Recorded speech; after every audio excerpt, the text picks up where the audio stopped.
questions, ask you why. The world keeps spinning, no one seems to care.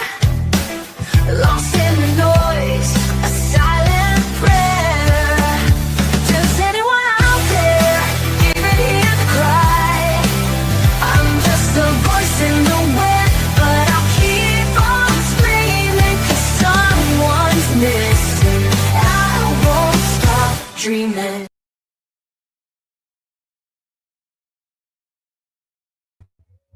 Hi, everyone. Thank you for joining me this evening. Tonight, I'm just going to go through and I'm going to read some missing persons flyers. I've been slacking a little bit. Usually, I do this at least 1 hour a day during Monday through Friday, but I really haven't done this in a while, and it's kind of adding up a little bit. Let me say hi to chat. Hey, JP. How are you? I hope that you're doing good. Don't give up on that music stuff. Listen, I get it. When I first started my channel, I struggled so bad I just wanted to give up. Don't lose hope with that. I'm telling you you're good. You just need the right people. We have potato casserole. Guys, if you have not checked out JP, please check his channel out. He plays good music. You can listen, you can't not like it. He has a song for everybody. Even if you don't like some fast music, I've listened to some of his stuff and I'm like, "Hey, I like this." So give it a try. We have Taylor snitching and bitching. I love that name. I just love it. Taylor, don't worry about your channel. Like I said, guys, if I can help you guys in any way to help get started, I absolutely will. I can tell you what I did to get started, but honestly, it's just a dog eat dog thing on YouTube. So many people want to compete, and I'm not competing with anyone. I don't know, JP. I like it. I love these last few. Like, you really poured your heart out. And it doesn't matter if it goes anywhere as long as you enjoy doing it and other people enjoy listening to it, whether you got 1 or 100. Hey, that's what matters. Life is about enjoying it, right? Hey, Edward, I'm so happy to see you. I'm so happy to see you come back. Welcome back. Everyone, welcome Edward. I'm so happy to see you. Okay, what is this channel? You know what? I will probably have to do this in just a minute. But probably before I do the lives, 'cause I don't have a mod in here. Um, let's see what JP says real quick. Guys, I mean, we should support each other. I mean, I'm not leaving. I'm just giving. Oh, yeah. You know, I get it. I'm not gonna lie and say that. Yeah, I've said so many times, forget this channel. It's not worth it. I'm like. But at the end of the day, don't give up. Hey, Far, thank you for coming in. Guys, please, if you're not, and I know Far is, of course, but if anyone is just lurking in the bushes, check them two out. I mean, seriously, they're trying really hard to build their channels. And to tell you the truth, I mean, they're good people. They're good people. Oh, smiles, girl. Oh, you're welcome. You're welcome here anytime. You're always so respectful. As long anyone that is respectful in here, guys. I mean, in this world, you get what you give. If you're respectful to others, I really hope that everyone's respectful to you. It's probably not how it is, but I'm glad you're okay, JP. Yeah, and it's a mental game. YouTube can really be mentally a game. Hey, Avery, thank you for coming in. All right, so let me go ahead and get started. Let me get a drink because, I'll end up speed reading because I'll get nervous. So if I start speed reading, just let me know. I know it's my thing, it's one of my quirks, but I can't help it. All right, let me get a drink and then we're going to get started.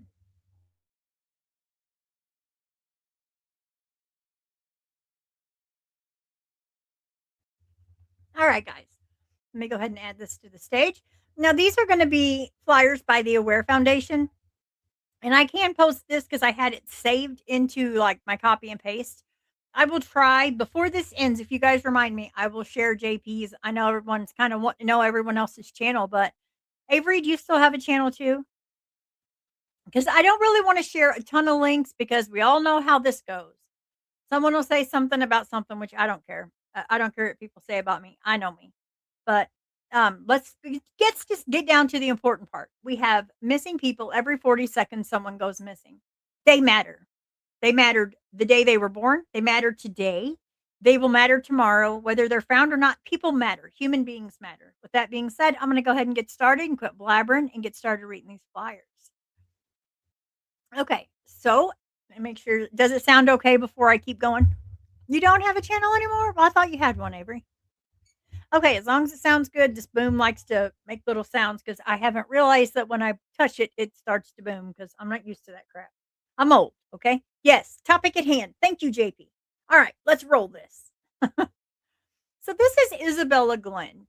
Now, the Virginia Beach Police Department is asking for help in finding 15-year-old Isabella Catherine Glenn. On May 22nd, 2026, her mom dropped her off at a school bus stop in Virginia Beach, Virginia, but she never went to school. Since then, she's been staying with friends and friends who don't realize that maybe possibly she's missing. Now, she's often spending time in Virginia Beach, the Western Branch area of Chesapeake, and along Airline Boulevard in Portsmouth. Now, she has a nose piercing and usually wears fake eyelashes and nails. She was last seen wearing a black sweatshirt with a red shirt underneath and brown khaki pants. She also has God First tattooed on her forearm. Anyone with information is asked to call a VBPD missing persons detective at 757-385-4101 or the non emergency line, which is 757-385-5000. Okay, let's go over to the next. We have, I'm going to say, I don't really want to say Alexi, but I think that might be it. We'll call him Alex. Alex Lunnan. Now is a critically missing adult. He has a critical missing adult alert, at risk missing person. He's 24 years old. He has brown eyes. He has blonde highlights. He's 5'10", 180 pounds. The Virginia State Police has issued a critically missing adult alert on behalf of Chesapeake Police Department. Now, this is for 24-year-old Alex Lunan. Now, Alex was last seen on the 900th block of I'm gonna get this wrong, but I'm gonna try. Poquasquin Po Circle in Greenbrier area of Chesapeake, Virginia, on May 25th, 2026. That's the hardest part, guys. I apologize. I know I get this wrong, but I try, and that has to matter. Now, Mr. London has been known to frequent the area of Chesapeake City Park, Old Dominion University, and Sandbridge Beach in Virginia Beach. Now, he was last seen wearing a blue t shirt, blue shorts, blue tennis shoes. Anyone who has seen Alex or knows anything about his disappearance, please contact the Chesapeake Police Department at 757-382-6161. We have Assad Lynn. Assad Lynn is 29 years old. He has brown hair, brown eyes. He's 5'8", and he weighs around 135 pounds. Now, Assad Lynn, 29, was last seen by his cousin in New Brunswick, New Jersey, and that was on April 19th of this year. Now, he's also lived in Virginia. On May 6th, he was arrested in Lower East New York for dining at a restaurant without paying, but he was released May 8th. Now, Assad is a vulnerable adult, which is who is unable to live independently. Oh, God love him. Let me reread that. That's so heartbreaking. So, Assad is a vulnerable adult who is unable to live independently. Although he has a social media presence, he has not been active since April 11th. He has no phone or money, and his family is worried about his safety and his well being. He has a chest piece tattoo on the right side of his neck, as well as tattoos with the names Tanya and Elnisa on his calves. Now, anyone with information about his whereabouts, please contact the New Brunswick Police Department at 732-745-5200. Let me come over and check chat. It looks like you guys are doing great over here. Guys, while you're here, if you wouldn't mind hitting like and share, I would appreciate it. I'm not monetized. I don't even want to be. I just want my faces out here of these missing people to go as far as I can. It only takes one person that has a tip, one person that could change a whole life for a family. Yes, doesn't he have a wonderful smile? And you can almost tell by that smile, he was up to no good. You know, he's up to no good right there. God love him. Here's James William Hall. Now, he is an endangered adult, 65 years old. He has brown hair, brown eyes. He's 5'8", and he weighs around 240 pounds. As you see here on the flyer, that's a stock image of the vehicle that he may be driving. On May 18th, 2026, James William Hall drove away from his residence in Canton, Ohio, but he hasn't been seen or heard from since. Mr. Hall does not suffer from medical or mental conditions. His family is concerned for, oh, he does. I'm sorry. Hale does. Oh, no, he doesn't. I'm sorry, guys. This is all blended in. Hang on just a second. Let me switch my glasses. I'm seeing doubles over here. Okay. I hate it when I grab the wrong glass. I apologize. Okay, try again. Let me start over because I don't want to disrespect him in any way. This is James William Hall. He's an endangered adult, 65 years old, brown hair, brown eyes, 5'8", 240 pounds. That's a stock image of the vehicle he may be driving. On May 18th, 2026, James William Hall II drove away from his residence in Canton, Ohio, and hasn't been seen or heard from since. Mr. Hall does not suffer from medical and or mental illnesses. His family is concerned for his safety and well-being. He was last seen wearing an unknown colored t-shirt and jeans. He was driving a 2007 silver Chevy Silverado with Ohio license plate number EFD 6852. If seen, please contact the Stark County Sheriff's Office at 330-430-3800. Oh, look at located safe. I love those. This is Cora Van. I'm not sure how I can pronounce that last name, but Wyke, Wyke, Cora Van Wyke. 17 years old. Her hair is light brown. Her eyes are brown. Now, the Prince William County Police Department is attempting to locate 17-year-old Cora, who was last seen on May 19th, 2026 in Virginia. Now, Cora may stay in the local area or she may have traveled to Dallas, Texas, or Washington, D.C. Wow, that's quite a variety of places. She has a tattoo on her leg just above her knee and just above her knee to just below it. If anyone has any information about her whereabouts, please contact the Prince William County Police Department at 703-792-6500. Okay, let me check over here. See how y'all are doing. If I missed anybody, guys, if I've missed anyone in chat, I do apologize. I really don't mean to. It's just kind of hard for me to watch chat and keep up because I'm one of them. I'm like, okay, well, let's go ahead. Oh, good. Oh, located safe. I love the located safe. This is Alex Scott Neely. Now, he is also a Virginia State critically missing adult alert missing person. He's 43 years old. He has brown hair, brown eyes, 5'10", weighs 215 pounds. Here's another stock photo of another Chevy pickup that he may be driving. This is a stock photo, though. The Virginia State Police has issued a critically missing adult alert on behalf of the Newport News Police Department for 43-year-old Alex Scott Neely. Now, Alex was last seen on May 25th at 9 a.m. at his girlfriend's home on South Riverside Drive in Virginia. Now, he was possibly last seen wearing a black t shirt, black swimming trunks, a camo hat, no shoes, carrying a bag of clothes. He is possibly driving a 2018 Chevy Silverado 2500 pickup truck with Virginia license plate TZP 4033. His disappearance poses a credible threat to his health and his safety. If seen, guys, it's very important to contact the Newport News Police Department, 757-247-2500. And Bonnie was found. Oh, Brony. I always thought it was Bonnie. Brony is found safe. That I'm so happy to see that. And here's our Amber Alert. Before I get to our Amber Alert, I do want to check chat. Oh, thank you, JP. I catch myself stuttering or I'll say a word wrong, but you know what? At the end of the day, I'm trying. That's all we can do. We just try. That's it. Okay, let me get back. Now, this Amber Alert is from California. This Amber Alert has been activated by the CHP on behalf of the Los Angeles Police Department. Ruben and Deliza were last seen on May 24, 2026 at approximately 4 p.m. in Los Angeles, California. Now, Deliza was abducted by Rugen Fregoso, and they are believed to be in a white 2019 Land Rover Discovery, California plate 9DAW 715. If seen, please call 911 immediately. She could very well be in danger. Please take a good look. She's only 4 years old. Her hair is black. Her eyes are brown. She's 3 foot tall, 45 pounds. God, hold her close. This guy over here, he is 40 years old. He has black hair, brown eyes, 5'9", weighs 200 pounds. In the middle is the vehicle that they could be driving. Please, guys, with any information about this, save this baby. You can call the Los Angeles Police Department at 213-617-5916. Oh, Anthony Mann, rest in peace, Anthony. We have Christopher Phillips. Before I start over, let me check up with chat and see how you guys are doing. You guys doing okay? You have any questions so far?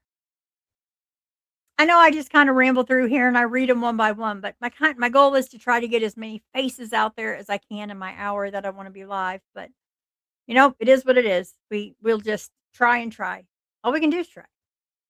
Okay, so Christopher Phillips is a missing person from Kentucky. Operation Return Home. Now he's 36 years old. He has black hair, brown eyes, 5'8" and weighs 190 pounds.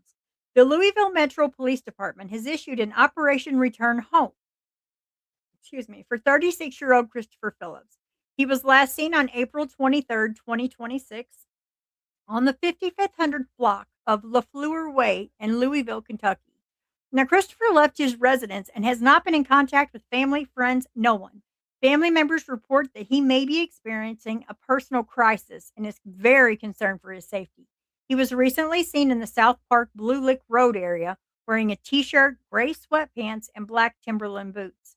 If you think you've seen him, if you even have an idea that you may have seen him, please do the right thing. Call in that tip. You never know. It's better to be wrong, than to not call and you actually have been right and then he's missing again. So guys, please, if you think you have any information, you can dial 911 or you can call 502-574-5673. Very important to get him home. We have Antony Michael DeCall. Now, he I am going to really booger this up with this town, but I apologize ahead of time. The Loudoun County Sheriff's Office, I'm sure I said that wrong, no disrespect, is attempting to locate 62-year-old Tony Michael DeCall. Now, Antony was last seen in Loudoun County, Virginia on May 21st, 2026. Antony requires medication and may need medical attention. His family is concerned for his safety and his well being. Now, he has a Tasmanian devil tattoo on his shoulder. If anyone has any information regarding his whereabouts, please contact their sheriff's office at 703-777-1012. And guys, please take a good look at his face. Make something about him stand out that if you would see him out, and I realize how hard that is. But usually with some of these, if we could find one little thing about him we could remember, we may be able to bring someone home. Stephen's been located. That's wonderful news. Savon, Jesus located. Isabella. The Aware Foundation does amazing.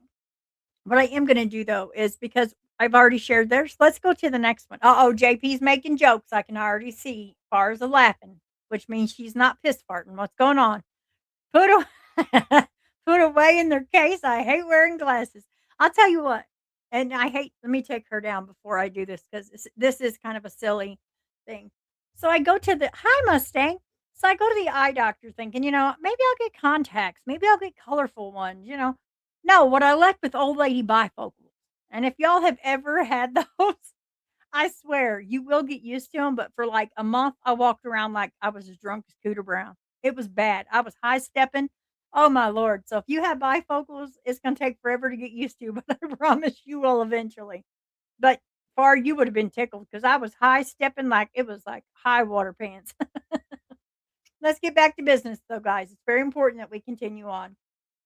I do want to take this part down because I want to go over to Facebook and I want to go to another foundation because I like for every foundation to kind of get their little plug in here because they work so hard. It's just so important. It just is. It's like, well, for instance, we have locks of reunification, which usually that jumps up. There it is. Cersei, that usually jumps up fast. My computer is lagging a little bit, and I apologize. I don't know what's going on with it. I think it's the storms, though. Okay, so let me share this and quit rambling. I just miss you guys. I miss modding to where I can like play and joke with you guys. I got two pairs, but I'd rather be blind. JP, I'll tell you what. I'm starting to think like you because this world is ugly, and I don't want to see any more of it. I don't. Mm-mm. It's awful, but I see the logic in that. It makes complete sense, actually. Mm. And guys, I laugh, but I mean no disrespect. This is a serious subject. But how I deal with serious subjects is by being quirky or saying stupid jokes that aren't funny. It's not meant disrespectful. It's just who I am, and I'm really weird and quirky like that. It is what it is. Okay. let me go ahead and share this up here and let me hush about me and let's get started. I'm going to make the I'll be gone, but you'll still hear me. I hope. If you can't hear me, please let me know. Let's see if I can go back over here and maybe get this part. Oh, oh, yep, I did. What do you know? Diddle's learning. Okay. So here we go with this. And guys, please, some of these are cold cases. Yeah, humor is a curious thing. Have to have humor. It is. And Mustang, and if you'll notice a lot of like EMS workers, law enforcement, doctors even, they have this really dark sense of humor. And honestly, it's just how they have to cope, I guess. But JP, my kids tell me to go get glasses and hearing aids. I tell them I prefer not to see or hear. Or I could hear you saying, I don't even want to hear you. What? Huh? Huh? They'll leave. They'll leave you alone. Okay. I know, yeah, like, oh, man, my oldest son, his first girlfriend, he told his girlfriend that I was deaf, and he told me that his girlfriend was slow. So the first time I met his first girlfriend, she was screaming, and I was, like, super slow talking to her, trying to ex it was a mess. Trust me, children are heathens. I get it. Alright, so let's get started. This is Joseph William Ross, missing since May 13th, 2018. He's been missing since May 13th, 2018 from Columbus, Indiana. Now, his missing age is 25. He's 5'6", 135 pounds. He's Caucasian. Joseph Ross was last seen at a friend's residence on South Amherst Place in Columbus, Indiana between 7 and 7:30 p.m. on May 13th. Now, he had reportedly left on foot and went into the woods near the Amberley Addition carrying a shotgun. Oh, no. That night, gunshots were heard in the area. However, a search of the area found no signs of Joseph. The shotgun had no shell. The shotgun and no shells were found either. If you have any information about the missing person, please contact 812-379-1650. This one doesn't sound very good at all, does it? God hold him close. That's terrible. Let's see if I can. I realize on this one I have to switch to each one. Let's see what you guys got to say. I bet he was Mustang. He sat there laughing so hard we couldn't figure out what it was, and then we both kind of looked at each other like, "Wait a minute." Yeah, he was having the time of his life, but I didn't think it was funny. It's the kids that need things the most that neither hear or see. Yeah, and common sense seems so hard anymore. It's like what happened to just, right and wrong. But it's the new world, the pussification of America. Sorry, I shouldn't have said that, but it's the truth. Okay, back to business. Let's bring home. This is also by Locks of Reunification. Gordon Mertz. He's been missing since September 5th, 1997. Wow. St. John's. His missing age is 44 years old. He's 6 foot tall at that time, 200 pounds, and he's Caucasian. On September 5th, 1997, Gordon Mertz was last seen for the last time at the Department of Fisheries and Oceans, DFO, on East White Hills Road in St. John's, Newfoundland. Now, Gordon worked as a fisheries scientist, and records show that he logged off on his computer and left the building shortly after 5:15 p.m., but never to be seen again. If you have any information at all, please, no matter how small, please contact St. John's RNC. Now, it doesn't give me a number here, but I'm going to give you the reference case number just in case. I know most of you won't write this down, but just in case. It's 97-23381. And maybe you see him, and maybe that number right there is what you may have to give to law enforcement. I'm not sure how that works there. That's the bad part is me only really knowing Missouri laws. I really can't say how they work theirs. This is Brian Douglas Owens. Now, he's been missing since December 31st, 2024 from Denton, Texas. He was 48 years old at that time. He was 5'8" at that time, 165 pounds, and he's Caucasian. Brian Owens was last seen in Denton, Texas on December 31st, 2024. Brian's mother reported him missing in December of 25.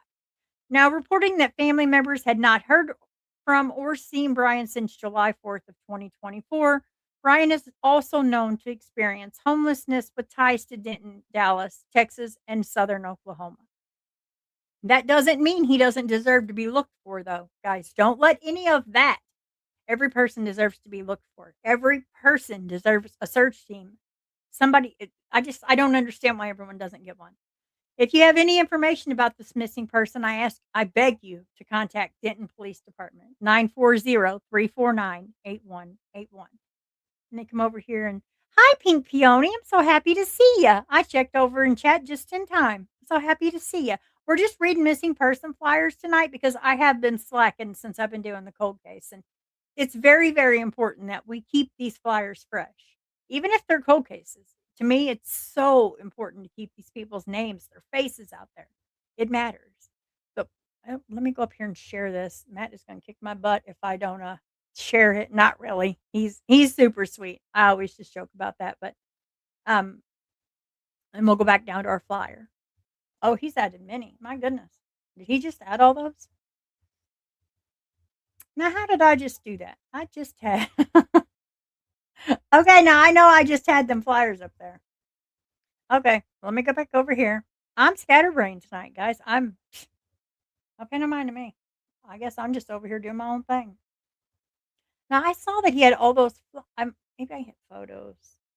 Guys, I'm sorry, but we'll still keep going. We're gonna keep going anyway. Let's just do this one and get this over with.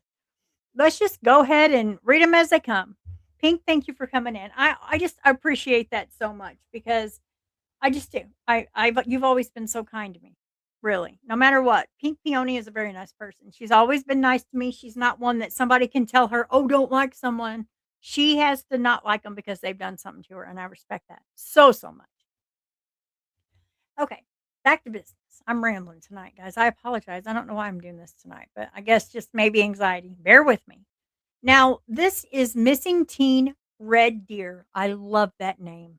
16-year-old Beauty Akimau was last seen December 11th in Red Deer. There are serious concerns for her safety. Now, her description is she's 5'8" and 175 pounds. Brown eyes, blonde hair, wearing a green jacket, blue shirt, black pants, red black shoes. If you have seen Beauty or know anything, call Red Deer RCMP at 403 406 2200. And of course, you can call Crime Stoppers, which is 1-800-222-TIPS. Please share. Every share helps bring her home. And I love how they add that on there because that is so absolute truth. Oh, well, I don't think that this one is missing. And I don't think I need to show that either. Oh my goodness, what have I got myself into here? Let me go back to locked reunification. Matt will actually laugh at this because I did not see that. I don't even see that on his page. Sorry, guys. I am so sorry that I've lost my place, but we are going to read some of these. Are very, very important. Now, I guess maybe lots of people are sharing. That's what I did. So I guess on his Facebook page, other people can share missing people too, because this is the group Whereabouts Unknown. Now they say the boy on the milk carton, Johnny Gosh. Oh, this is Johnny Gosh. We're all oh God love Johnny. Johnny Gosh was just 12 years old. Oh, can you guys I want to make sure you guys can see this. You can, okay. Johnny Gosh was only 12 years old when he disappeared when delivering newspapers to a home in West Des Moines, Iowa. It was early in the morning and it was September 5th, 1982. He was never seen again. What followed was not silence, but a mother's unwavering determination. Johnny's mother refused to allow her son's disappearance to fade and just go away. At a time where there was no Amber Alerts, no limited national attention on missing children, she challenged law enforcement, pressed the media, and demanded accountability for those in power. Her advocacy ignited a broader movement. That sounds like Barb. Now, Johnny became one of the first missing children featured on those milk cartons that I'm sure many of you have seen. I remember seeing them every day at lunch at school. Although Johnny has never been officially located, the impact of this disappearance has been profound. His case helped drive reforms into how missing children are reported and investigated today, including the eventual creation of the National Center for Missing and Exploited Children. Oh, that is amazing. I did not know that. So, this is how they got started. Well, good for them. Johnny Gosh's story just remains deeply painful. Yet, through Noreen Gosh's tireless efforts, His name has become a catalyst for change and a source of visibility for countless families still searching for answers. Have you ever seen the photo of a missing child on a milk carton? Do you think this method was effective? I do. I remember as a kid, I remember those faces. It scared me. Stranger danger was a big thing for me. It still is. Who am I kidding? Is it something that you think that should make a comeback in the many areas where it has been discontinued? Ooh, let me go to the next one, and then I'm gonna come back over and see what you guys think about that. So what do you guys think? What do you think? Do you think they need to bring back the missing kids on milk cartons? I'm really curious to what you guys think about that. It's okay if you say yes or no. There's no wrong answer. I agree. I definitely think they should make a comeback because you know why? Because I know that children have the best memory. And I promise you, when Sean Hornbeck went missing in Potosi, Missouri, and at the moment I lived in that town. And when he went missing, my oldest son knew that face so much that he would search every face at Six Flags, hoping that he could find him. So children really do that made a difference because every child in that little small town was looking for him. So I think it needs to come back. JP, what do you think? Mustang, what do you think? Guys, I mean, tell me your thoughts. We don't have to agree. It's okay. I think it may scare some of these little children because, well, I mean, this is not the same world. Now that it's the new pussification of America where we have to protect our kids in certain ways, but not protect them when it matters, it's a little off for me. I don't know. I'm not sure. My opinion is put them back on there. Let kids be aware. I don't know what that is. Really? Okay, so JP years ago, when I was in like elementary school on up, I mean, I think maybe all the way to middle school. So when we got our milk with our lunches on the milk carton was always a picture of a missing child. Now, it didn't give a lot of the details, just their name and then the number to call if you think you may have seen them. And that was every milk carton, chocolate and vanilla and the regular white milk. I mean, both of those, chocolate milk, regular milk, it didn't matter. And as a child, you see that, it scares you. So that was kind of their way to give us our first lesson in stranger danger. The sad part is later in life now, it's not really stranger danger because a lot of it's happening in their own homes and these babies don't have a chance. So I think it should come back. But I'm surprised JP did not maybe they didn't do that in yours. Oh, yeah, yeah. Well, I agree they should, but I'm talking about like back in the 90s, early 90s, late 80s, early 90s. Every milk carton in school really did. Oh, probably because I'm mumble mouth tonight. I'm telling you. I'm just so passionate about this and I don't know. I guess you either have to have a passion for it or you don't. And look at this little face. Look at this. Oh my goodness. So I'm not sure what this one is, but this is on their page. So I'm going to read it. His little blue eyes. Oh, last night I had a dream. I saw him. He was in his snowsuit, lying in the snow, and there were bare trees and bushes. I don't know if Dusty was alive. As quick as I saw it, it was gone. He was just laying there. Now let's look over here and see what she says happens here. Now this is whereabouts unknown, which has me a little curious. So I do have to share. I might have to go back to share though. If I can get I don't know if it's gonna let me share that from there. Nope. Okay, well, we're definitely gonna have to share her page. Oh, sorry, guys. We're gonna share her page because apparently she does a lot of the old ones. This is a new one, guys. I'm actually excited that we find these new pages of people that care. You know, that's okay. You're fine, JP. I stay distracted all the time. I have ADHD. I'm squirrely anyway. Okay, but this is the page. Whereabouts unknown. So let's go through hers for just a minute since I shared her link. The disappearance of Nicole Morin. I wish I could make that bigger. I can. Okay, great, great, great. The disappearance of Nicole Morin. On the morning of July 30th, 1985, an 8-year-old Nicole Morin vanished from her apartment building in Toronto in what remains one of Canada's most haunting unsolved missing child cases.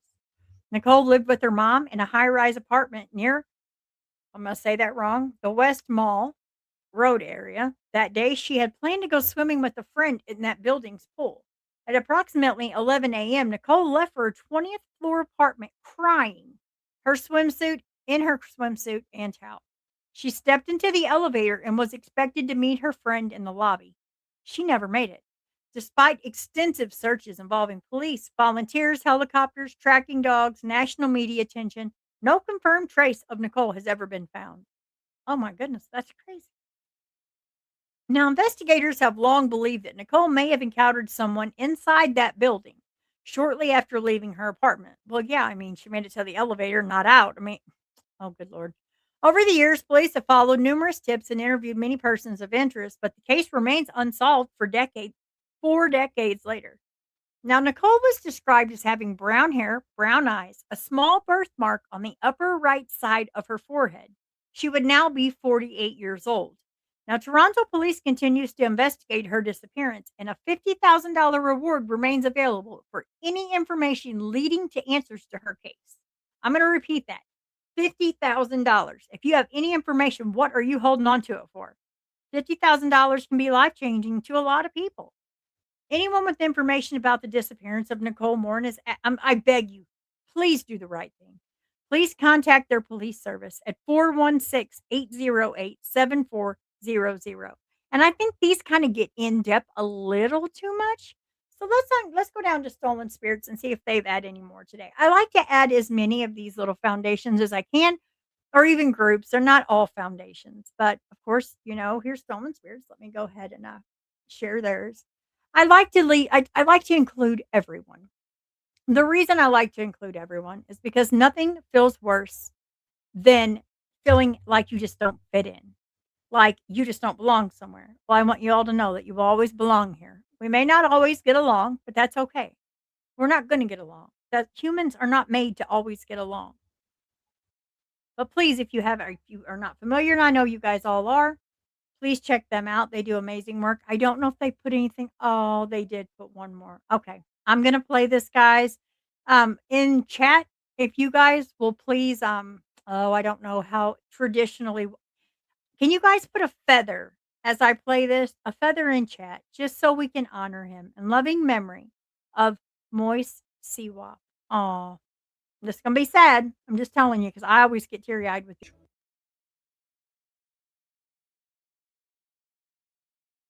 Oh, see, and that they do such a wonderful job. Thank you. Where's Amy Fountain? Thank you, Far. It's just so important that we remember those that are gone. I mean, once you become the older in the family, like you're the elder and everyone in your family that's older than you's gone and it's your turn, life tends to turn around a little bit. And some of you don't understand that and some of you do. With that being said, let me go ahead and let's go to the next. I am going to share this I'm going to share it again. Sorry. Your face on every poster, street walls around the world. I hope they see you, but there you don't belong. All I'm fighting for is to bring you home, bring you home. And all I'm asking for is to bring you home, bring you home. Your face on every face. Isn't that just it's heartbreaking and heartwarming at the same time that they put their heart into this. They do. We'll play one more and then we'll switch over to the next. I mean, Repost they do. They do so well.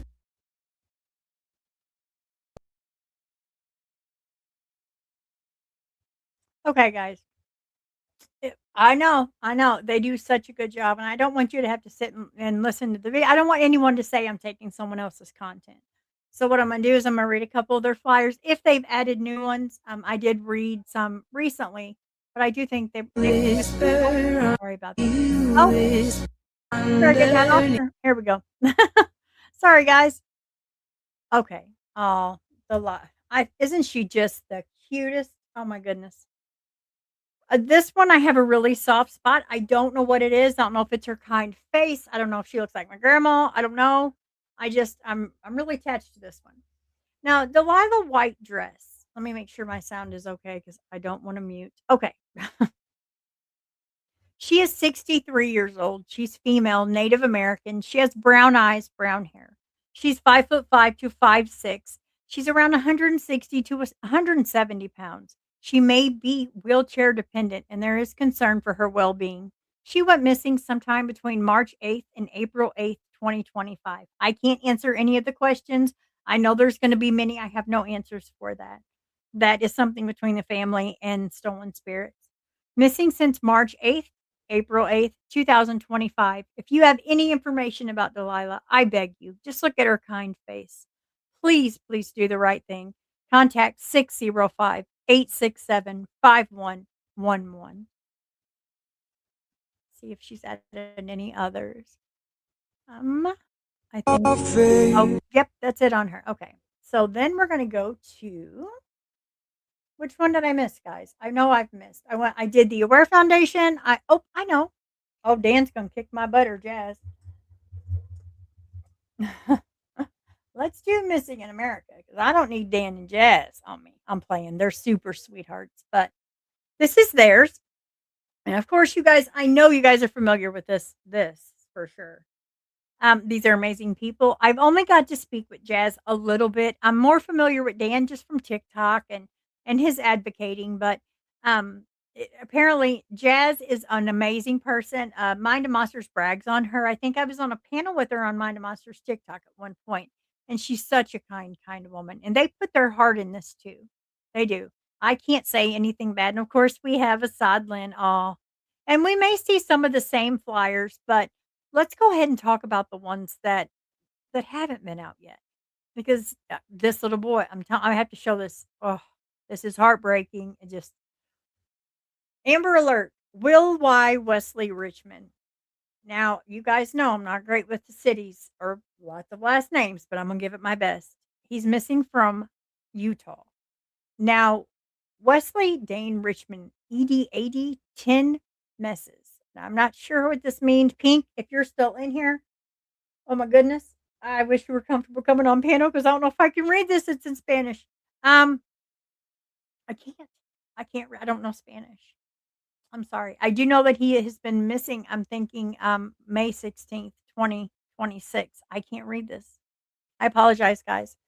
Maybe over here on the right, maybe they will give me they do. I should have known. They always do. Amber alert. Here we go, guys. I'm sorry. Amber alert. Please share in Mexico.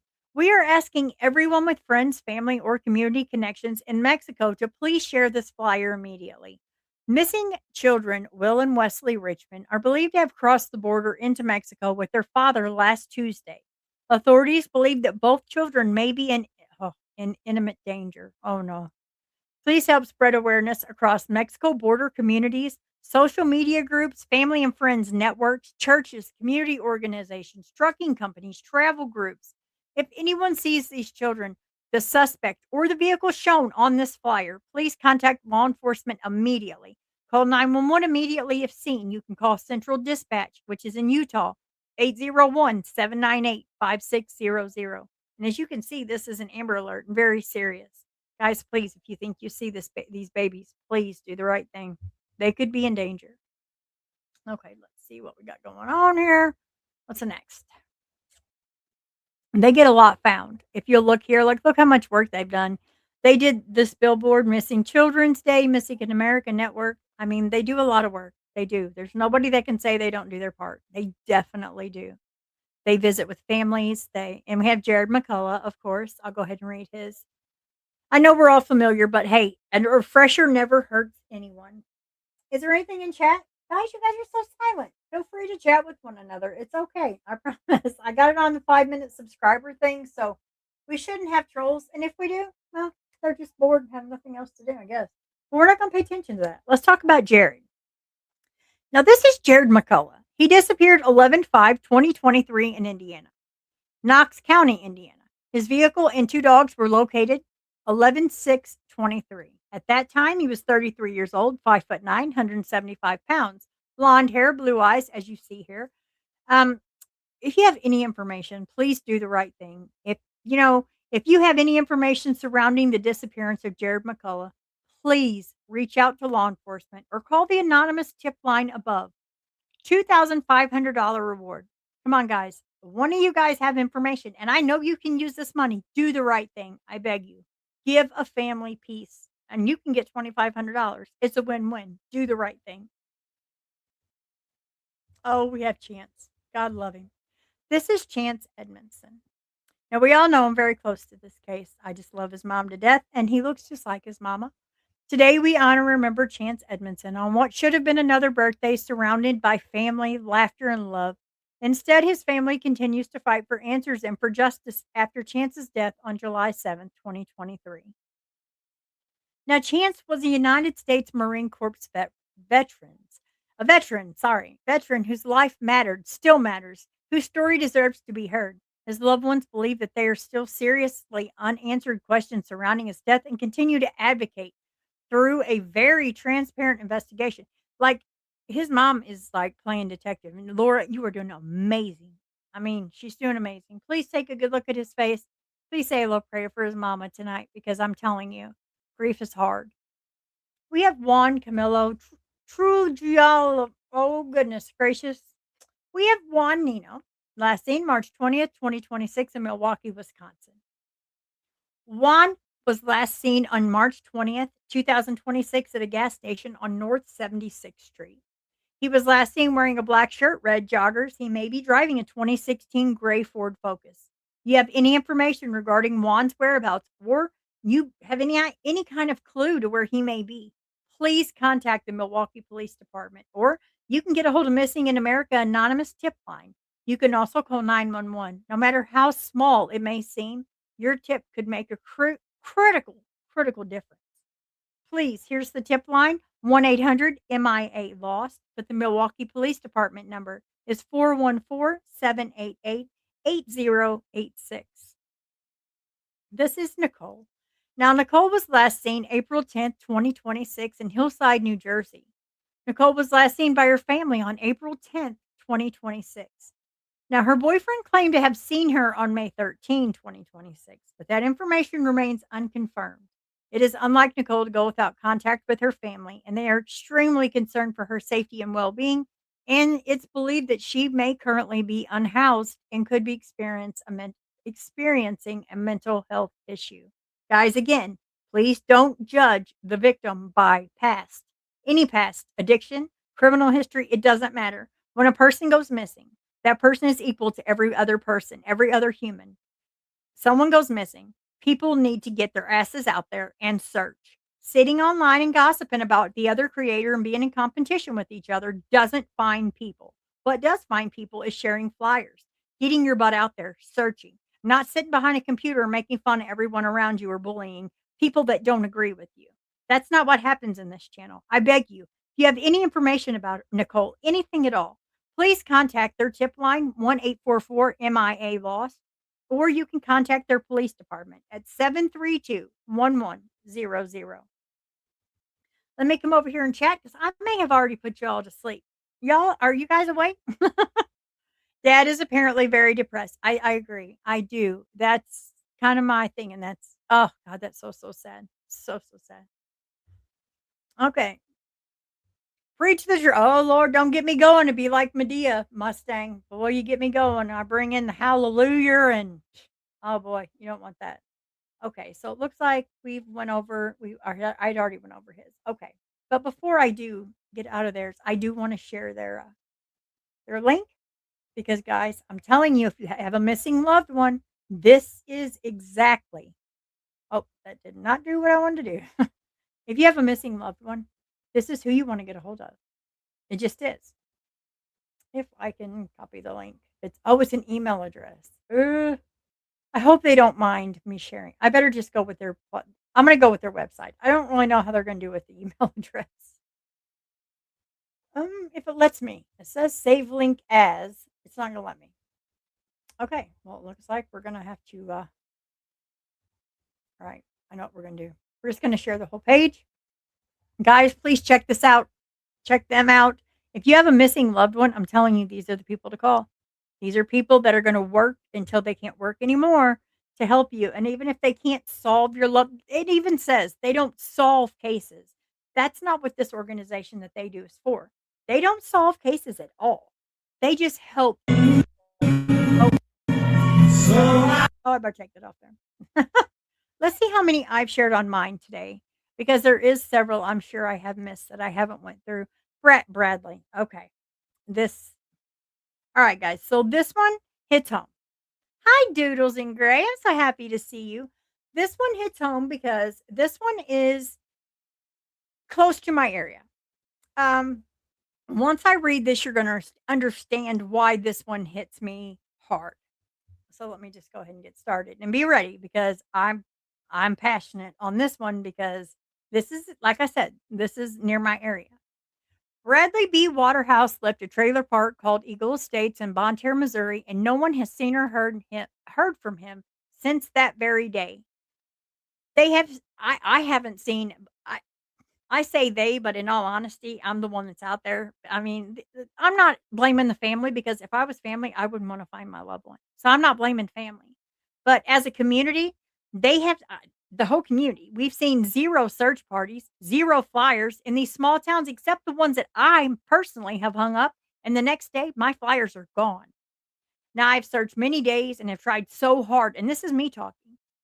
I have searched so many days and tried so hard to bring attention to this case, but it feels as if in these small towns, if you're not straight or if you have a past addiction, you're on your own. The families have to investigate. This has to stop. No human being is better than any other human being. I don't care who they are. I don't care what their sexual preferences. I don't care what clothes they wear. I don't care if you have a problem with them or you don't. If someone's missing, they're missing. Everyone should be treated equal, and this one hits me hard. Why is there no search parties? Where are the helicopters? Where are the drones? Where are the community? Guys, if you're in the Bonne Terre community, hit me up. Where is this community together to gather around and help Bradley? Nickname B. I know that I'm getting nowhere with this because I've tried and I've been doing this and doing this, which I do have a little bit of contact with family that gives me little tips to where I can go search, and I do, but there's nothing there. But I'm taking every one because you never know when that little tip is the tip. But guys, I need your help. I need you to share. I can't do this alone. I'm one person. Just one. So please, please share this flyer. Anywhere you see this flyer, please. I don't care about what a person's sexuality is. I don't care what they do, who they screw. I don't care what they shop, where they shop. You know what I care about? Their heart. They're human being. They're human. Stop with all the hate. We're never finding anyone if we only pick and choose who gets justice or who gets hate. That's not okay. Let's move on.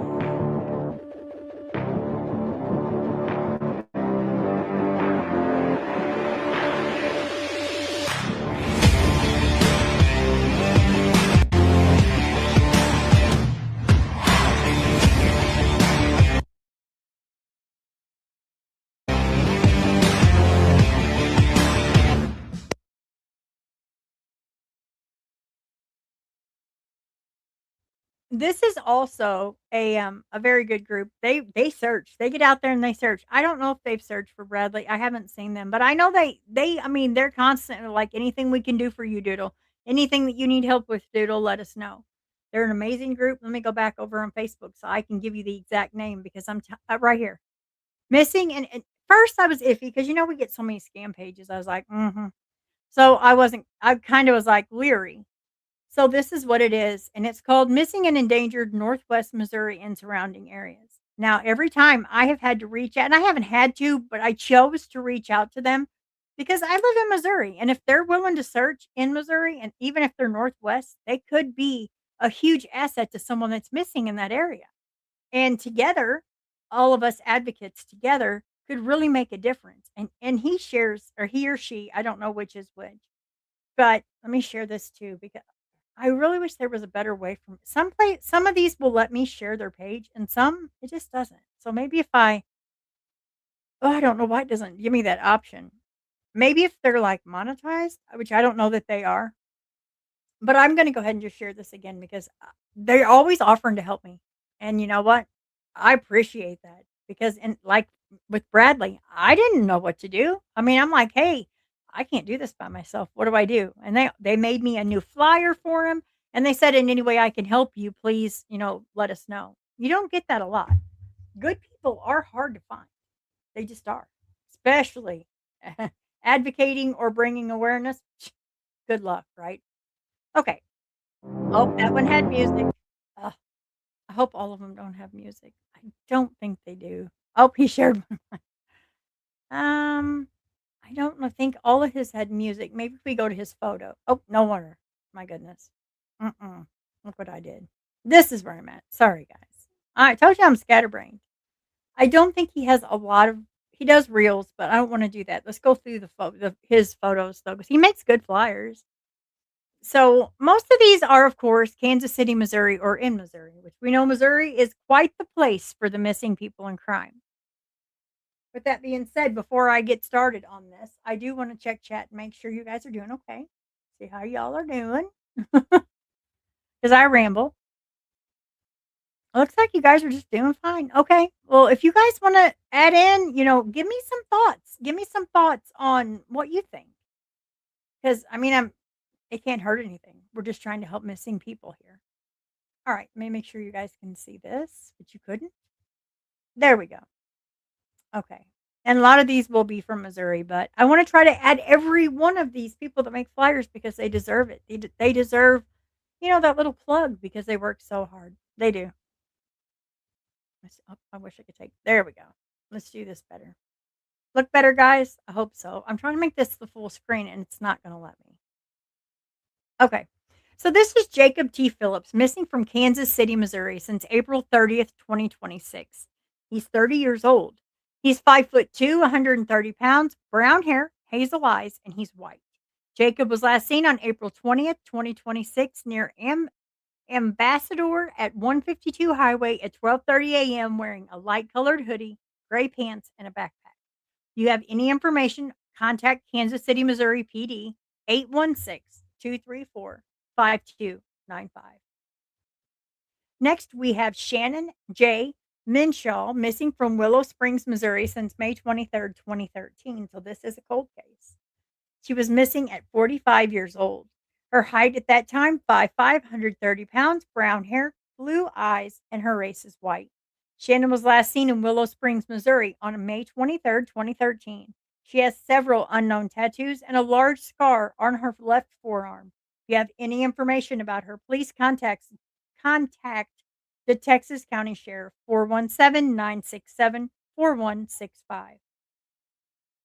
Next here we have Blake Owen Evans, missing from I've never even heard of that. Windham, Iowa since July 13th, 2018. He went missing at 53 years old. He's 5'8", 180 pounds, gray hair, blue eyes, and he's white. Blaine has multiple scars, including a 4-inch scar on his left shoulder blade. If you have any information at all, please contact Johnson County, Iowa Sheriff 319-356-6020. We have Get oh, I'm gonna say this wrong. Dietrich Julian Foster, missing from Independence, Kansas City, Missouri, since April 12th, 2020. He was 37 at the time he disappeared. 5'9", 190 pounds, black hair, brown eyes. His race is black, which African American. Okay, so Dietrich was last seen in Independence, Kansas, not Missouri. Independence, Kansas. There's an Independence in Missouri and Kansas, guys. I apologize. On April 12th, 2020. Now, detectives are just kind of treating this case as a homicide investigation based on evidence obtained during the investigation. Oh, do you have any information? Please contact 1-800-KS-CRIME. There's a $5,000 reward. Please, please do the right thing. Call that number, 1-800-KS-CRIME. Honoring our fallen heroes. I love that. That's really nice of them to do. Where is Blaine Owen Evanson? Missing from Windham, Iowa, missing since July 13th, 2018. Tune in with us via podcast right here on our page at 7 p.m. on May 31st. So I'm going to skip this one because I don't like to kind of do that because I don't know if it'll get canceled. This one worries me. Jonathan A. Brown's been missing from Independence, Missouri since May 10th, 2026 at 45 years old. He's 6 foot tall, 200 pounds. He's bald, blue eyes, and he's white. Jonathan was last seen wearing a black hoodie and blue jeans. He is only 45 years old, but this one kind of gives me some red flags, and I will definitely be praying for him. We have Lindsay Lee Watts missing from Edina, Ed- Edna. I have never even heard of this town in Missouri, and I've lived here forever. I'm going to put Edna, Missouri since May 19th, 2026. She's 35 years old. She's 5'2", 125 pounds, brown hair, brown eyes. She's white. Lindsay was reported as a missing person to the Knox County Sheriff's Office on May 19th, 2026. Now, Lindsay's car keys, wallet, all left behind. Huge red flag. At her home in Adena, that's what it is, Adena, Missouri. And her phone was found by the sheriff in a ditch not far from her house. Oh my goodness, guys, this is a red flag. I need y'all to share. Please share this out because this is dangerous. Knox County Sheriff's Office, 660-397-2186. Oh my goodness. Pink says it's delicious when added cooked noodles. Y'all talking about food without me? Lentil soup. What is lentil soup? I don't know if I want to know. I better continue with my flyers. Lentil doesn't sound good to me. I don't know what it is. We have Christopher Vasquez, missing from Independence, Missouri since June 12th, 2014, 23 years old at the time he went missing. He's 5'11", 140 pounds, brown hair, brown eyes, and he's Hispanic. No other information available. I don't have any to offer. This is all the information that's been put out.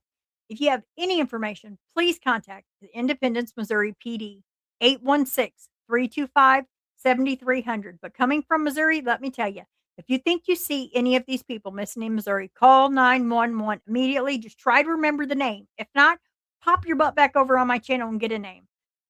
Please, because in Missouri, you need to call 911.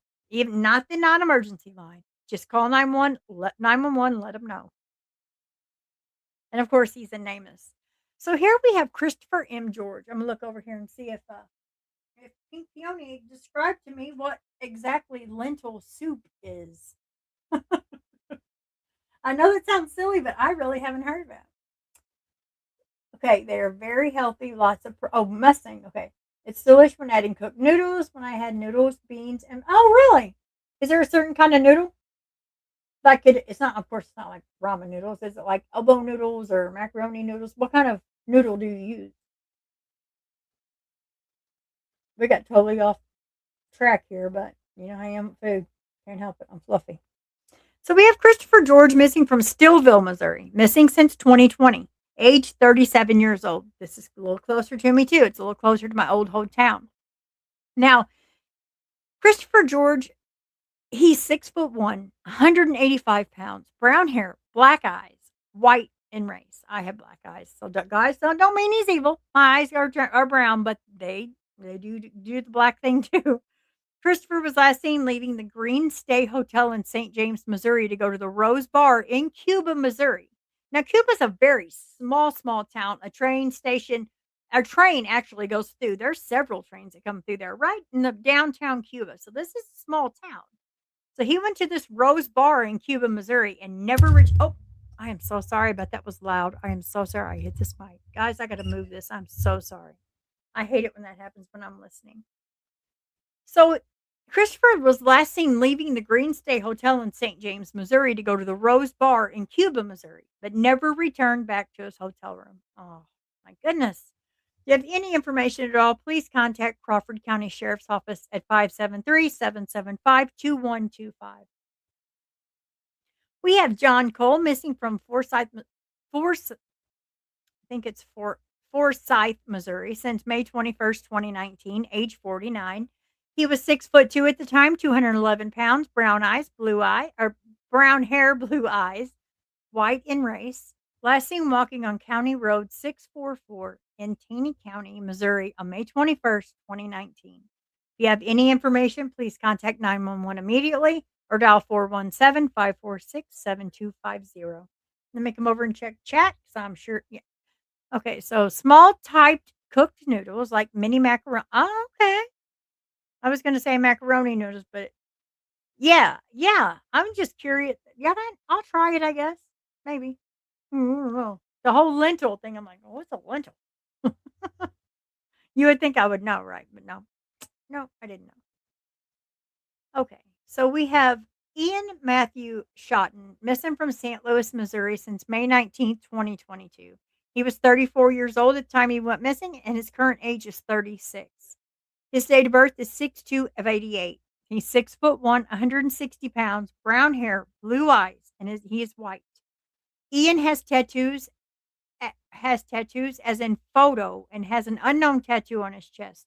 If you have any information, please contact Missouri State Highway Patrol Troop C. That is 636-300-2800. And over here to the right, you can see where they say tattoo. These right here. Looks like I don't know if that's a tattoo, but I know this definitely would stand out. Okay, so let me go back over here and see how long I've just been rambling on. Oh, I've been on here longer than now. We're just going on and on. Okay, so guys, is there anything else, anyone that's missing that I need to stress, that I need to focus on right now? Like I know we have the Amber Alerts, but I mean, in all reality, let's see, I'm sure I can find we still have Amy Fountain missing. We still have Marissa Carmichael. Let me go over to mine. I would like to play, it's very short. The reason I play this is because Marissa's coming on to, I think Marissa's 2 years now, if not a little longer, and Amy's not too far behind that. And we just listen, we have to fight harder for our missing. We have to. Let me just go ahead and share my Facebook here. I'm let me take this off here because I have nothing to hide. You all, most of you guys are all on my Facebook anyway. I'm an open book. If you have a question, just answer me. If I don't want you to know the answer, I'll just tell you it's not your business. I've done it before, but usually everyone's great. The Italian in you loves pasta. You're Italian, JP? Really? I was thinking that you were more like Greek. I don't know why. You're Italian. Oh, okay. All right. Dude, you go, oh, thank you. How's Tony, JP? I miss her. I used to watch her play those games. She's good. Yeah, JP's just like, the Italian in me loves to make the meatball. I had no idea he was Italian. No, no idea. No clue. All right, let me go ahead and show you my Facebook. I have nothing to hide. If y'all get my name, oh, it's not like I'm out there anyway, right? Okay. So we're gonna come on out here. I'm gonna go to, and if you don't want to watch these, you don't have to, but I feel they're very important. I'm not gonna go through like all of these, but I do want to go through Ian Rogers. I want to do the missing never forgotten because that includes Amy. It also includes Amy and Marissa. We have the kidnapping of Gina Dawn Brooks, which is short video.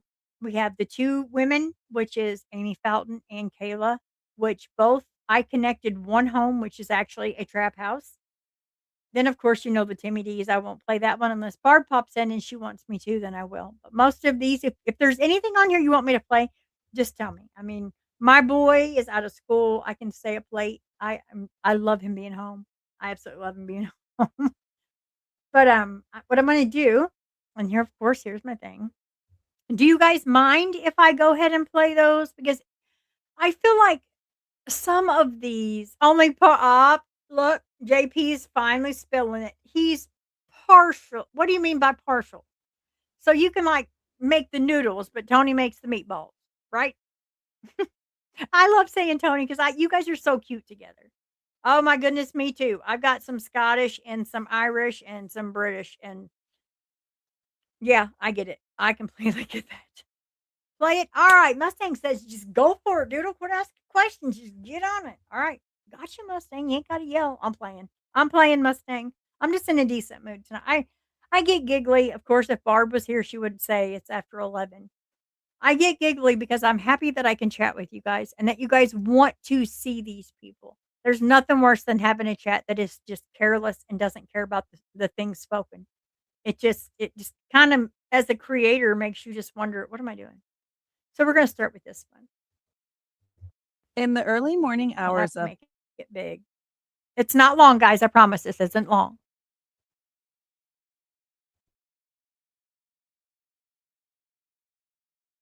August 26th, 2024, Ian Rogers dropped his girlfriend off at work. He returned to the home they shared. He got ready for work. He stopped by his mother's house to pick up work tools, and he was never verifiably seen again. Ian worked for Spartan Exteriors, where he had recently received a promotion. With his promotion, he was enjoying a salary increase and he was provided with a work truck. The work truck, a 2019 Dodge Ram, was captured on at least one that we know of traffic camera, but it was unclear if Ian was the driver of the truck as the image is super grainy. Now, between 9:30 and 12:30 p.m., we are aware of some phone calls that he made to family and to coworkers. And a phone call was made from his phone late in the morning that indicated that the truck was overheating and that he would be late to work. And it wasn't until that evening when Ian's boss, Joe, arrived at Ian's mom's house to tell her that Ian had not arrived at work that day. And since that day, family and friends have focused on taking action on finding Ian. And Ian's disappearance was immediately reported to the Wakulla County Sheriff's Office. A Facebook page was created and missing persons flyers were distributed. Also, this case was added to the NamUs website, which is a website that houses critical information about people who are missing. And at this time, June of 2025, there has been no contact or word from Ian. All right. So at this point, because it's a missing person, there doesn't seem to be a lot of information at all here. We've talked about a truck that's missing. We've talked about him that's missing, and it's just poof, he's just gone. Mm-hmm. And no one seems to have any idea of really what to go on. Mm-hmm. So let's see, based on that summary, I want to start with, we understand he was getting promoted or was promoted. Do we know what he was supposed to be doing that day? Yes, he was supposed to be reporting to work at the work site, which is in Killarn, which is in Tallahassee. And he lived at the time in Crawfordville, which is south of Tallahassee. So he was supposed to be traveling in the work truck north, either up the Crawfordville Highway or the Woodville Highway. Mm-hmm. And then most likely circling around Capitol Circle. There are several different ways to do it, and heading up into that Killarn neighborhood, which is the northeast part of Tallahassee. Okay. What about, was there anything going on around this time? Yes, the day he disappeared was August 26th, 2024. And what's really notable about the timing of this disappearance or of him being missing is that the next day, August 27th, is his only child's birthday. And we know from talking to family that he had been talking with his child about a birthday party. They had been making plans. He disappeared on a Monday. They had been making plans for the next weekend to continue the celebration of his birthday. And it just seemed it's obviously unusual for someone just to go missing anyway, but for that to happen the day before your only child's birthday was just even more unsettling to people. So this is probably one of the reasons why most people that we've spoken with so far don't believe that this person just got up and walked away. And it was out of character for him. Plus, with these events and this person, his child that he cared for, extremely unlikely he would have just vanished on his own accord. Right. And is this also the reason that law enforcement is treating this now like it was foul play? Because it started out as a missing person, from what we understand. They now treat it as foul play. What led up to them changing that decision? Yes. And so we know it was originally reported as a missing persons because Teresa Ian's mom is the person who reported him missing the evening that the boss came and visited her. And she lives in Crawfordville, which is why the case is held with Wakulla County Sheriff's Office. And his uncle, baseball. Teresa Rogers holds on to the last memories of her son Ian, who disappeared 1 year ago. I just never thought that it would be the last time I spoke with him. That last time was around 9 a.m. on August 26th in 2024. Ian had recently been promoted at work. Ian's boss came to our house and said that Ian hadn't shown up for work that day. That's when we knew there was something wrong. On top of that, his son's 10th birthday was the next day. And he never would have missed that. They had big plans for that day. He never would have missed it. She says Ian was a proud father. I have a picture of him, and he's holding, his son, and he's just looking down at him, and it's priceless, just the look on his face. And they have a good time together. They play baseball. Ian taught him to swim and ride a bike, and he's a great dad because he was so childlike himself. The Wakulla County Sheriff's Office is leading the investigation into Ian's disappearance. Missing persons cases can be very difficult, especially adult missing persons, because technically a person can be missing if they want to. We've worked copious amounts of leads of interviews, records, cell phone records, all sorts of different investigative leads. Captain Brett Sirachi says Ian's truck was last seen through a license plate reader in an area near Tom Brown Park in Tallahassee. After the LPR hit, that is the last actual credible information that we have, and that was just on the vehicle itself. But he's smiling in most every picture, and that's his missing poster. Teresa's oldest son, Daniel, passed away unexpectedly in February, and with her other son, Ian, still missing, she's bracing for a difficult holiday season. I don't know how it'll be this year because Thanksgiving and Christmas were like our holidays, the big ones, and not having him there last year, and then, not having him and his brother not there this year, it's going to be a real challenge. Great man to have by your side. Again, couldn't be more grateful for all his help and understanding and for the opportunity that he gave us. He drove us to the biggest sinkhole in his land, near the cell phone ping location. I'm gonna be all around it. The motors and batteries are made with a transducer. This is a transducer at the bottom. Start at the sinkhole, and then is it visible on the map, like on Google Maps? I don't know. This is awesome. No way. We took our time to set it all out and search thoroughly.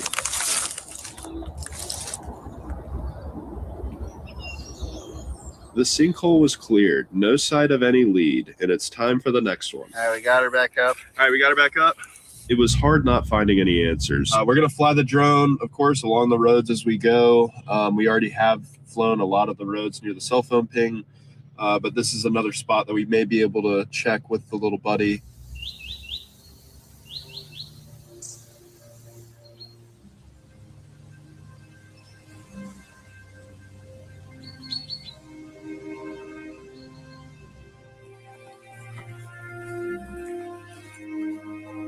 Good job, bud.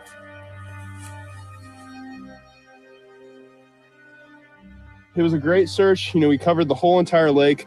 If there were to have been his truck in there, we would have seen it clear as day on the sonar. Now we've got, I think, 2 more spots, and then we're gonna basically just fly. We've flown the drone around a lot of these roads, but we might just look alongside of the road while we're driving near where that cell phone ping was. Ian Rogers was last seen driving before he disappeared. Well, the truck is right here. Law enforcement officers are still trying to find Rogers. I'm neighborhood reporter Serena DeVanzo in Southwest Tallahassee. Rogers' boss says he last heard from him the morning of August 26, 2024.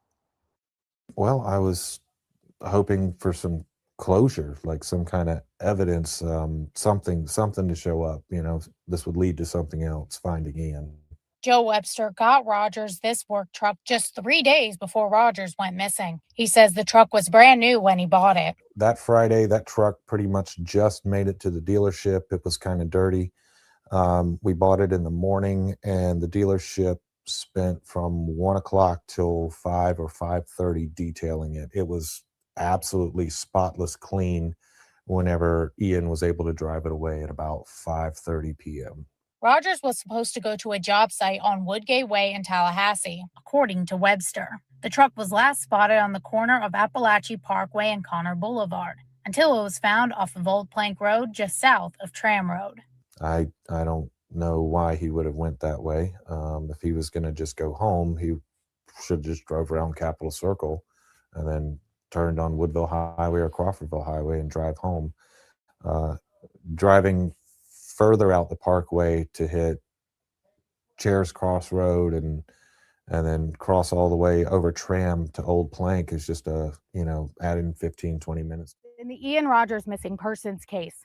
5 different agencies and 7 different canine dogs were in the wooded area off of Old Plank Road Thursday morning looking for Ian Rogers.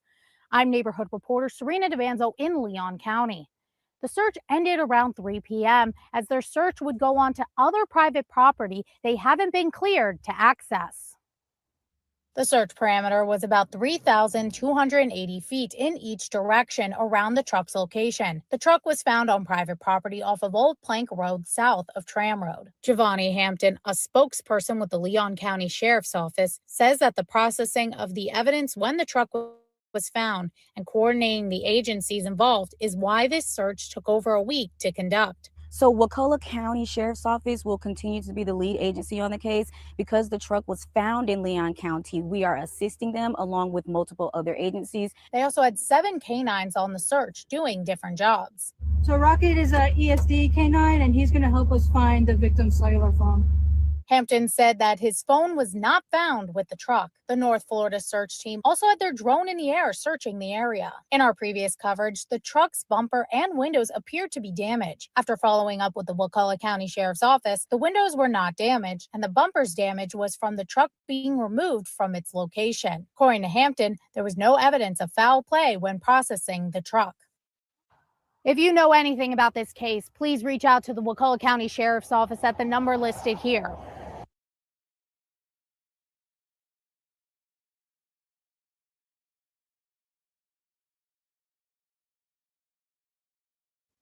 Okay. That is such a sad, I mean, so, so sad. Let's see what let's check. Let me go ahead and put the next one up here though. I'm I'm real iffy kind of which one I want to play. I've far's like, oh yeah, he's over here talking about, and not because my cooking necessarily sucks, but because I accidentally punched the wrong person in the face. I could see JP mad at this Hell's Kitchen and then like hit the other chef because he couldn't get to the main one. That would be me too, JP. I'm not kidding. I promise. I'm not. Yeah, yeah. So I have several on my. I'm gonna go ahead and share this. I'm gonna let you guys choose. I feel like a lot of creators just don't let the people choose. So I'm gonna let you choose. I'm gonna add this to stage, and you're gonna see me come through here. Now, I like to refresh on ones, and as you can, I'm gonna go to the video ones so they're short. I don't want to keep you all night. I know it's almost midnight. But most of you are familiar with the Gina Dawn Brooks, and of course, I played Ian. And the missing, not missing, but never forgotten is only of 3, and it's very short. And this is down here in the blue are these 2 that I've connected to the same drug house, but both are still missing. And oh my goodness, it's so so sad. But I think within today's world, with addiction taking over and many of us losing children to addiction, I think it's important that maybe we play this let me stop this first. I'll make it big and I'll end with this one, guys. Make it big, come back over here. Let me go ahead and get this one off here so it doesn't skip. Okay. With that being said, after I play this, I'll go ahead and play my outro. Guys, if you are struggling with addiction, you're worth getting clean. Whether you're addicted to anything, I'm telling you, you're worth getting clean. And when you watch this, I want, and guys, trigger warning, because I don't think people are aware of how much homelessness we have in the United States of America. People don't understand in the winter how hard it is in these big cities for people to live in trash bags. It's ridiculous. But I'm going to play this. It's not long, but this is going to show Kensington and in Philly. And most of you will be familiar with this. These 2 ladies matter. They mattered yesterday. They matter today. They're going to matter forever. Both of these ladies are gone. And it's a little interesting because one of them actually, there's something about a Poconos Bob, and that Poconos Bob lives near where Koberger's family lives and where he grew up. Not saying he had anything to do with it because I absolutely don't. But this is very interesting if you put those 2 and 2 together. And guy, yeah, a lot. Far anybody that tells me that somebody in their family has never struggled with addiction would just have to be a lie in my eyes, whether it be alcohol, food. Some people are addicted to drama. I mean, so bad that they really need help. But I'm talking about substance, not just starting drama to hurt other people. I'm talking about the drug itself. With that being said, I will play this and my outro will play next. Guys, if you need help, let me know. I'll help you find places. If you're struggling, you're in a domestic violence situation, 988. Call. I mean, you can even text. All the capital letters begin to 988 24/7. They do Spanish, English, over 200 different things. I mean, they amazing 24/7. It's also a crisis line. They're not just going to have you admitted. They're going to talk you through this. They're not just going to have you committed. They're going to talk to you. A lot of people don't have people to talk to. But this is a very sad story, but these two girls mean they matter. They matter to their families and matter to us. Yeah, and see, and there is, and there's lots of relapses, and we have to keep in mind that when they are clean and they come out is the hardest time because that's the time they possibly will relapse, and that's the most dangerous because their tolerance is gone. I've seen it firsthand. That being said, guys, I'm gonna play this. I'm just gonna go ahead after this right and hit the intro. God bless you. If I can help you in any way, just I'm on Facebook. Let me know. If you need help and you have a substance issue, let me know. I'll help you. I'll help you find a place. Maybe it's not a treatment center. Maybe it's just therapy, whatever you need. But we have to, together as humans, we can't expect a happy life if we sit here with negativity and show Satan's work constantly and nobody gives a damn. If we really want to help people, we've got to have a heart. We've got to share. We got to make sure that these people are not forgotten. Otherwise, what kind of world we got for our kids? So now that I'm done with my great big hallelujah speech, I hope y'all like my sermon. I'm going to go ahead and play this and I'll end this. Guys, thank you so much for coming in here. It's great to see familiar faces. You guys have been loyal to me, and I don't think that goes unnoticed. I see it. I see it. Thank you all for being here. And after this, I will see a lot of people in here. A lot of people have had substance issues. And you know what? Everybody in here, you all are worth it. If you're still struggling, you can do it. If you think you can do it today, do it tomorrow. You're going to mess up, but pick yourself up. With that being said, I'm going to go ahead and play this and put rambling on. I'm waiting on JP to say, okay, Medea, can we get a hallelujah? Come on. I'm going to go ahead and play this. Thank you. Thank you guys again for coming in. God bless you. After this, I'm going to go ahead and end it. Have a wonderful night. Sleep well, feel loved. And just because you feel unworthy doesn't mean you are. All right, guys. I'm going to hush and play this right now.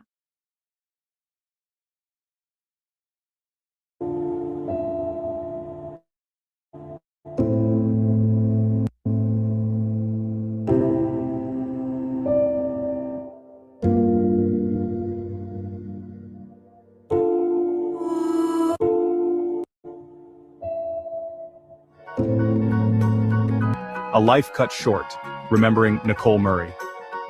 Nicole Murray was a young woman with a bright smile and a love for life.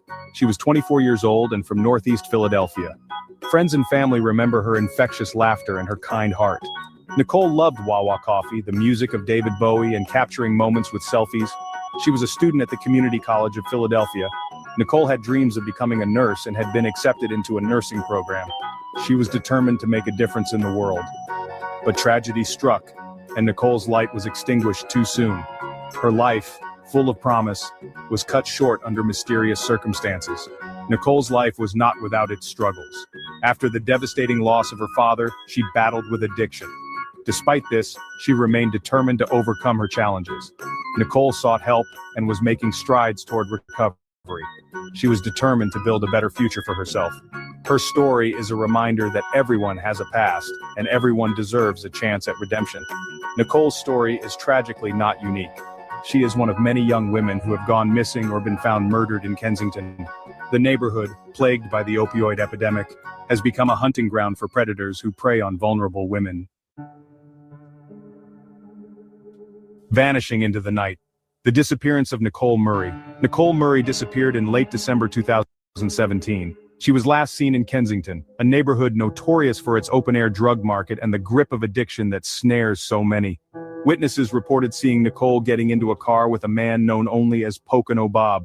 This was the last confirmed sighting of Nicole. Her sudden disappearance sent ripples of fear and worry through her family and friends. Days turned into weeks, and there was no sign of Nicole. Her phone went straight to voicemail. Her social media accounts, usually buzzing with activity, fell silent. Hope dwindled with each passing day. Nicole's family clung to the hope that she was still alive, desperately seeking answers in the labyrinth of Kensington streets. The fear that had been a whisper in the back of their minds grew louder with each unanswered phone call, each dead end. The police launched an investigation, but leads were scarce. Nicole's loved ones refused to give up, plastering missing person posters on every available surface, their pleas for information echoing through the streets where she was last seen. Whispers on the streets, the enigma of Pocono Bob. The name Pocono Bob began to circulate through the streets of Kensington, a chilling whisper that sent shivers down the spines of those familiar with the area. He was a shadowy figure, known to frequent the neighborhood and lure vulnerable women with promises of escape and a better life. He would invite them to his rural home in the Poconos, a place far removed from the harsh realities of Kensington. Witnesses described him as a predator, preying on women struggling with addiction, offering them drugs and a place to stay. He was often seen driving a white Chrysler convertible, a symbol of escape in a neighborhood riddled with despair. His promises were alluring, a dangerous siren song in a place where hope was a precious commodity. Pocono Bob became a person of interest in Nicole's disappearance. His connection to Kensington and his history of preying on vulnerable women painted a grim picture. The investigation focused on finding this elusive figure, but he seemed to have vanished into thin air, leaving behind a trail of unanswered questions and mounting fear. A glimmer of hope dashed against the rocks, the last message. A glimmer of hope emerged in the darkness on January 3, 2018.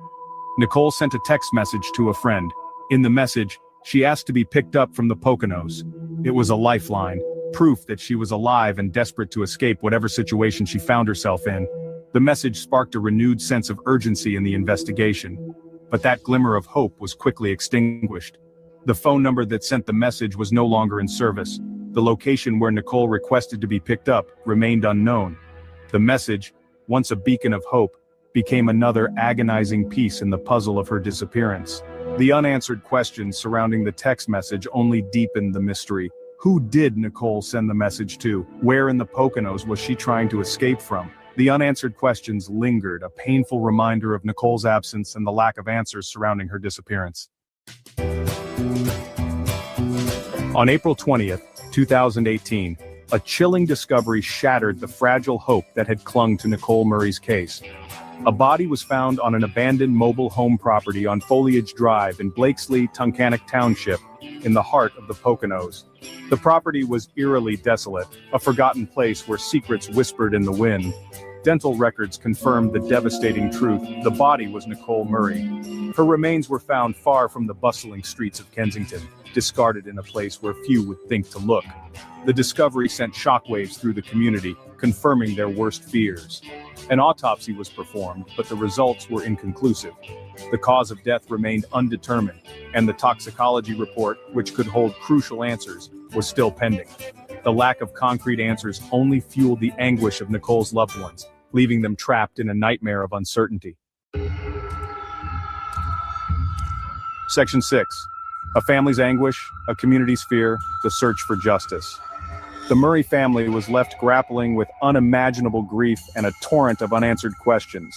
They held on to the belief that Nicole was clean at the time of her disappearance and that she had every intention of returning home. They released a public statement, their words a poignant mix of sorrow and a desperate plea for justice. "We believe Nicole went with the wrong person, someone who took advantage of her," the statement read. "She was loved, she was cherished, and her absence leaves a void that can never be filled." Their pain resonated throughout the community, fueling a collective sense of outrage and a demand for answers. Despite the discovery of Nicole's body and the cloud of suspicion hanging over Pocono Bob, no charges were filed against him. The investigation was plagued by dead ends and a lack of concrete evidence. The case went cold, leaving Nicole's family and the community grappling with a sense of injustice and the chilling realization that her killer may still be at large. Section 7. Lost Daughters of Kensington, a pattern of vanishing lives. Nicole Murray's tragic story is not an isolated incident. It shines a harsh light on the larger issue of missing women in Kensington. The neighborhood, plagued by the opioid epidemic and a sense of lawlessness, has become a dangerous place for vulnerable women. Many disappear without a trace, their stories fading into the background noise of the city. The disappearances often follow a similar pattern. Young women, often struggling with addiction, vanish without a trace, last seen in the company of men who prey on their vulnerability. Their families are left in a state of perpetual anguish, clinging to fading hope and searching for answers in a system that often fails to protect the most vulnerable. The lack of attention given to these cases is a travesty. These women are not just statistics, they are daughters, mothers, sisters, and friends. Their lives mattered, and their stories deserve to be told. The epidemic of missing women in Kensington demands attention, resources, and a commitment to bringing justice to the victims and their families. Section 8. Breaking the silence. A call for vigilance and action. Fear that permeates Kensington is palpable. Women are afraid to walk the streets alone, especially after dark. The lack of answers and the slow pace of justice have eroded trust in the system that is supposed to protect them. The community is demanding action, calling for increased police presence, resources for addiction and mental health services, and a renewed focus on solving the cases of missing women. This is not just a Kensington problem, it is a societal issue that requires a multifaceted approach. We must address the root causes of vulnerability, such as poverty, addiction, and lack of opportunity. We must empower women with resources and support systems that prevent them from falling prey to predators. We must break the silence surrounding these cases. We must speak out against the violence and demand justice for the victims. We must hold law enforcement accountable for their investigations and demand transparency in their handling of these cases. Section 9. In the shadow of tragedy, hope for a safer tomorrow. The shadow of tragedy hangs heavy over Kensington, but amidst the grief and fear, there is a glimmer of hope. The community, united by shared loss and a fierce determination, is working to create a safer future for their daughters, sisters, and mothers. They are organizing, advocating, and demanding change. They are working to establish support groups for families of missing persons, providing a space for healing and shared strength. They are advocating for legislation that strengthens the investigation and prosecution of these crimes. They are raising awareness about the dangers faced by women in their community, empowering them with knowledge and resources. The fight for justice for Nicole Murray and the countless other missing women of Kensington is far from over. But with every step taken, every voice raised, and every act of courage, they are one step closer to reclaiming their streets and creating a future where their daughters can walk without fear.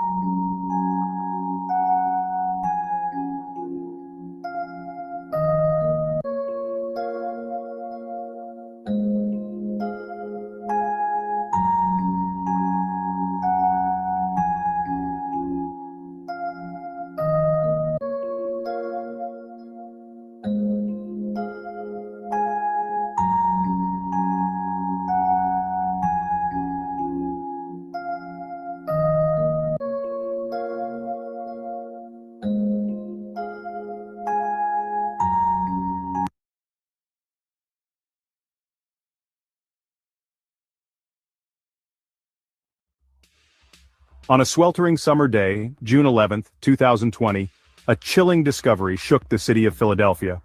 A suitcase lay abandoned near a bustling SEPTA L station in Kensington. Inside, the lifeless body of 25-year-old Christina Gribben, a young mother from Chester County, was found. Christina was known for her bright smile and her dedication to her young son. Her sudden and tragic end left many in disbelief. The news of Christina's death sent shockwaves through her community and beyond. Friends and family were devastated, struggling to comprehend how such a vibrant life could be so abruptly and violently taken away. The image of her discarded remains, a stark contrast to the vibrant life she once lived, became a haunting reminder of the vulnerability of women in a city grappling with crime and despair. Christina's story resonated with many, highlighting the dangers that lurk in the shadows of urban life. The location of the discovery, Kensington Avenue, was notorious for its open-air drug market and the violence that often accompanied it. This area, known for its struggles with addiction and crime, painted a grim picture of the environment where Christina's body was found. This grim backdrop only amplified the tragedy of Christina's fate, raising questions about the circumstances surrounding her death and the possibility of foul play. Was she a victim of the rampant crime in the area, or was there a more personal motive behind her death? As investigators descended upon the scene, the search for answers began. They meticulously combed through evidence, hoping to piece together the final moments of Christina's life. Who was responsible for Christina's death? Detectives interviewed witnesses, scoured surveillance footage, and followed every lead, determined to bring justice for Christina and her grieving family. And what brought her to this desolate corner of the city? The answers remained elusive, but the quest for truth continued, driven by the hope of uncovering the mystery behind Christina Gribben's tragic end. Kensington, a neighborhood etched in the fabric of Philadelphia's history, has long been plagued by poverty, addiction, and crime. The open-air drug market that has taken root in the area casts a long shadow, attracting violence and despair. The once thriving community now bears the weight of countless tragedies, with many lives lost or forever altered by the opioid epidemic and the lawlessness it breeds. Christina Gribben's case, while shocking in its brutality, is sadly not an isolated incident in this part of the city. The streets of Kensington have witnessed countless acts of violence against women, many of whom remain nameless, their stories untold. The discovery of Christina's body served as a grim reminder of the vulnerability of women, particularly those struggling with addiction or caught in the crosshairs of the drug trade. The investigation into Christina Gribben's death was swift and relentless. Detectives worked tirelessly, following every lead and piecing together the events that led to her tragic demise.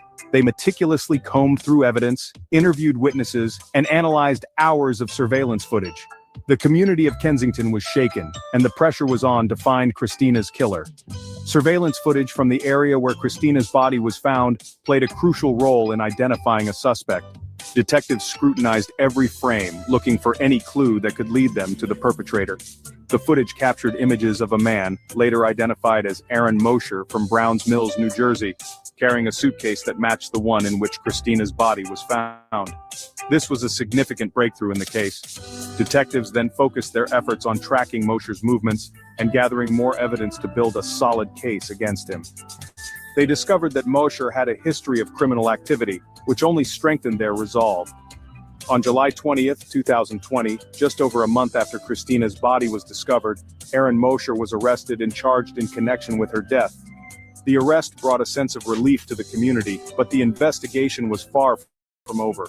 The charges against Mosher included criminal conspiracy, tampering with evidence, abuse of a corpse, and obstruction of justice. Each charge carried significant weight, and the prosecution was determined to see justice served. The prosecution alleged that Mosher had played a role in concealing Christina's death, even if he had not directly caused it. They presented a compelling case, supported by the evidence gathered during the investigation, and the trial was to be a pivotal moment in the quest for justice for Christina Gribben. Beyond the headlines and the courtroom proceedings lies the story of a remarkable young woman whose life touched many. Christina Gribben was a young woman with a story waiting to be told. Her life was a tapestry of dreams, aspirations, and heartfelt connections. Born and raised in Chester County, she grew up surrounded by the serene landscapes and close-knit community that shaped her character. Christina was a beloved daughter, sister, and friend. Her family and friends remember her as a beacon of light, always ready to lend a helping hand or share a kind word. Those who knew her best remember her infectious smile, her kind heart, and her ability to make everyone around her feel special and loved. Her unwavering love for her two young sons was evident in everything she did. She was a devoted mother who cherished every moment spent with her children. Christina was a graduate of Twin Valley High School, where she was known for her dedication and hard work. She pursued a career in nursing, driven by a deep desire to help others. She enrolled in the licensed practical nurse program at Columbia College of Missouri, where she excelled in her studies. Her commitment to her education and her passion for nursing were evident to all who knew her. Christina also had a passion for writing and poetry. She found solace in expressing her thoughts and emotions through words, often filling journals with her reflections. Her writing was a window into her soul, revealing a depth of feeling and a keen insight into the human experience. Her love for animals was another defining aspect of her character. Christina found joy in caring for creatures great and small, often volunteering at local animal shelters. She had a special bond with animals, and her compassion extended to all living beings, making her a beloved figure in her community. Christina's empathy and kindness were evident in every aspect of her life, From her professional aspirations to her personal passions, the loss of Christina left a void in the lives of those who loved her, a void that can never be filled. Her memory, however, continues to inspire and remind us of the impact one person can have on the world. Though she is no longer with us, Christina Gribben's legacy lives on in the hearts of those who knew her, a testament to a life lived with love, compassion, and grace. Section 5. A Community in Fear. Missing Women in Kensington. The tragic case of Christina Gribben brought to light a disturbing trend in Kensington and the surrounding areas, the alarming number of missing and murdered women. While official statistics remain elusive, community activists and victims advocates paint a grim picture of a neighborhood grappling with a crisis. Women, particularly those involved in sex work or struggling with addiction, are disappearing at an alarming rate, their fates often unknown. The reasons behind this crisis are complex and multifaceted. The opioid epidemic, which has ravaged Kensington, has left many women vulnerable to exploitation and violence. The prevalence of human trafficking in the area further exacerbates the problem, trapping women in a cycle of abuse and despair. Section 6. Echoes of Loss. Other unsolved cases in Kensington. Christina Gribben's case, while tragic, is sadly not unique in Kensington. The neighborhood has become an unfortunate epicenter for violence against women, with numerous unsolved cases haunting the community. The lack of closure for families of victims only amplifies the pain and suffering. Many are left with unanswered questions, grasping for any shred of information that might shed light on the fate of their loved ones. The disappearances and deaths of these women often go unreported or under-investigated, leaving a sense of injustice and a community crying out for answers. Section 7. Justice Delayed. The Trial and Defense of Aaron Mosher. As the wheels of justice slowly turned, the trial of Aaron Mosher got underway. The prosecution presented a compelling case, weaving together a narrative of deceit and indifference. They argued that Mosher, whether directly responsible for Christina's death or not, had played a key role in concealing her passing and disposing of her body. Mosher's defense team, however, maintained his innocence, claiming that Christina's death was the result of natural causes, possibly a drug overdose. They argued that Mosher, fearing the repercussions of being found with the deceased person, had panicked and made the ill-fated decision to dispose of her body. The defense's strategy hinged on portraying Mosher as a desperate man caught in a difficult situation, rather than a cold-blooded criminal. Section 8. A Call to Action. Seeking Justice for Christina and Others. The tragic case of Christina Gribben serves as a stark reminder of the urgent need for action to address the issues plaguing Kensington and protect the vulnerable women who call it home. Law enforcement agencies must dedicate more resources to investigating crimes against women in the area, particularly those involving missing and murdered women. The cycle of violence will continue unless those responsible are held accountable for their actions. Community outreach programs are essential to provide support and resources to women struggling with addiction or trapped in dangerous situations. By offering a helping hand and a path to recovery, we can prevent future tragedies and empower women to break free from the cycle of abuse. Section 9. Hope Endures. Supporting families and preventing future tragedies. The memory of Christina Gribben lives on in the hearts of those who loved her. Her tragic death serves as a reminder of the fragility of life and the importance of cherishing every moment. Christina's family, while grappling with the unimaginable loss of their daughter, sister, and mother, has shown incredible strength and resilience. They have channeled their grief into advocacy, working tirelessly to raise awareness about the plight of missing and murdered women in Kensington. Their efforts, along with those of countless community activists and organizations, offer a glimmer of hope in the face of despair. By shining a light on the dark corners of the city and demanding justice for those who have been silenced, they are working to create a safer world for all women. Arrest in the case of a Chester County woman found dead in a suitcase in Kensington. Police arrested Aaron Mosher of Browns Mills, Burlington County earlier this week. He's facing numerous charges, including abuse of a corpse and tampering with evidence. Police say the victim was 25-year-old Christina Gribben, a mother of two from Honeybrook. Her body was found inside a suitcase here on the sidewalk near SEPTA's Market Frankfurt L. No word tonight on the man is behind bars in connection with a woman's body found in a suitcase in Kensington in June. Aaron Mosher of Browns Mills is charged with criminal conspiracy, tampering with evidence, and abuse of a corpse. They put the drugs out here, and now they don't want us out here. The demons inside of me, they don't sleep. On a given day, 400 to 800 people are on the streets here looking for their next high.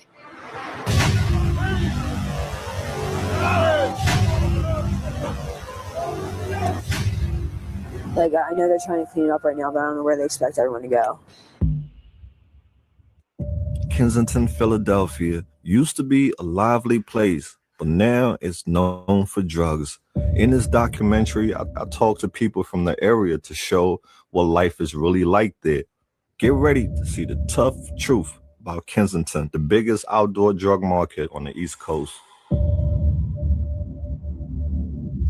How do you end up in Kensington? Someone introduced me to it 10 years ago. I've been at it. Right now I'm homeless. We had to move out of my the mother-in-law's house. I just kept running away from everything, problems. When I didn't have problems, when I was happy, sad, when I was nothing, I just came down here. I got discharged from Jefferson towards the hospital. They wouldn't provide transport back to my home city. So they more or less just said, we wish you the best of luck and good luck to you. What brought you down here? Family. Your family live out here? Yeah, I got 2 sisters here out of 9. Got 9 sisters, 2 of them live in Philly, but I got stuck with the drugs, man. What was it like for you in Kensington growing up out here? I ran the streets since I was a buck. Fucking niggas running wild, getting that chicken, getting high.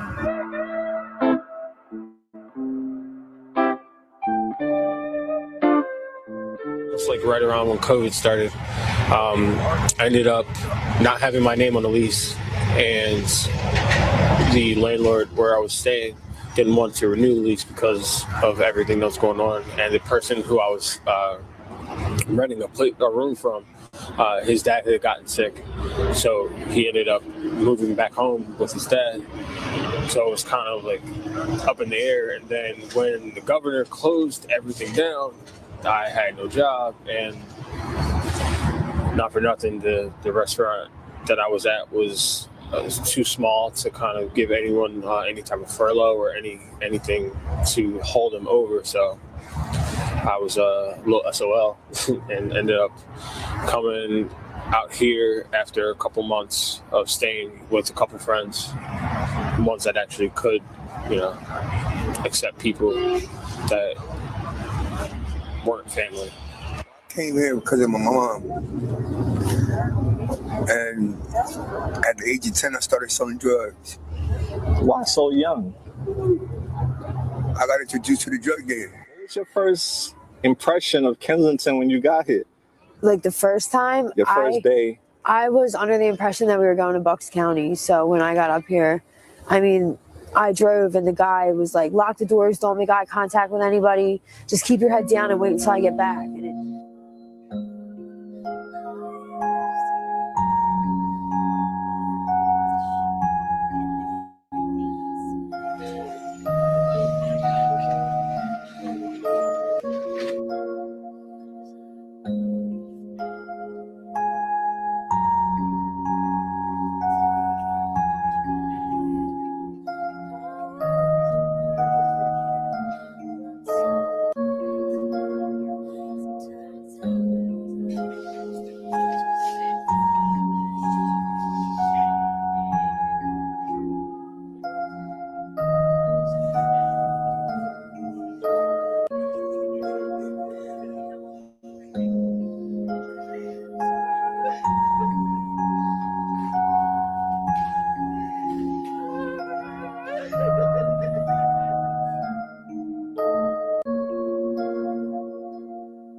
that turns too fast. Some are lost, left in the past, but we won't let silence win. We'll speak their names again. Voices rising through the dark. Every story leaves a mark. We are the ones who won't forget. The fight for truth is not done yet. We shine the light, we raise the call. For the missing, the broken, we stand tall. For justice, for healing, for every tear, we carry their